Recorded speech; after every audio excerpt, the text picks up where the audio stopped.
तीन सूत्र क्या है? साहेब बोले तीन सूत्र का है। साहेब का दिया हुआ तीन सूत्र है। दया पहला में, दूसरा में चर्चा और तीसरा में 108 बार नमः शिवाय से अपना गुरु को प्रणाम करना है, यानी महादेव। देखिए हमारा जीवन है तो गुरु बनाना हो सकता है। ये भी साहेब बोले कि तीन सूत्र दया।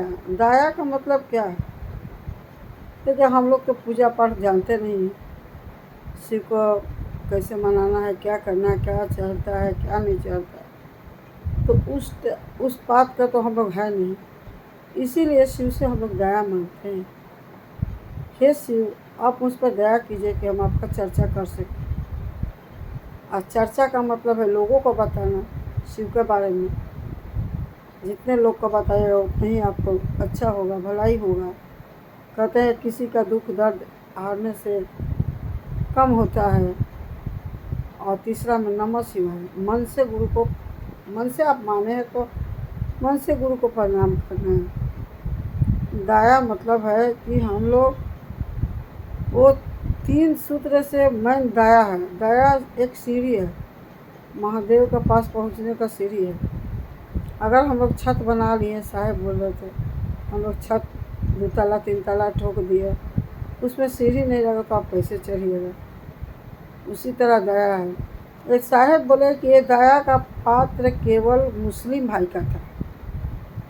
वो लोग हाथ पसार कर दया मांगते थे ईश्वर से, अल्लाह से अपना।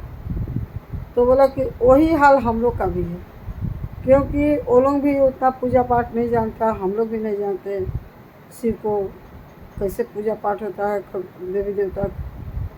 इसीलिए हे शिव, आप मेरे गुरु, मुझ पर दया करो।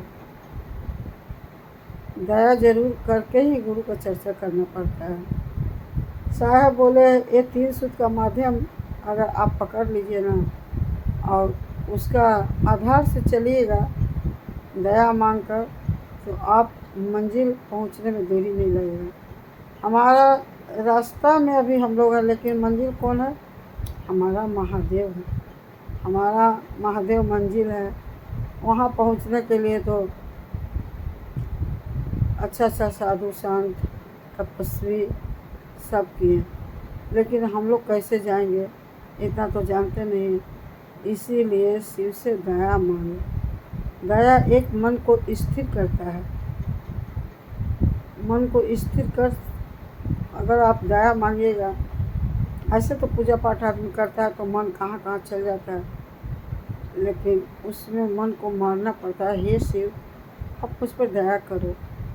देखिए गुरु दया करते हैं। बहुत अच्छा साहेब का वाणी है। तीन सूत्र दया चर्चा नमः, ये क्या है? यही है। चलिए सब गुरु भाई गुरु बहन को प्रणाम। आप लोग भी शिव को चर्चा कीजिए, महादेव के बारे में बताइए। जितने लोगों को बताइएगा उतने ही आपका सुखमय होगा। चलिए मेरा प्रणाम सरकार। जरूर आप लोग देखिएगा कैसा लगा आपका चर्चा।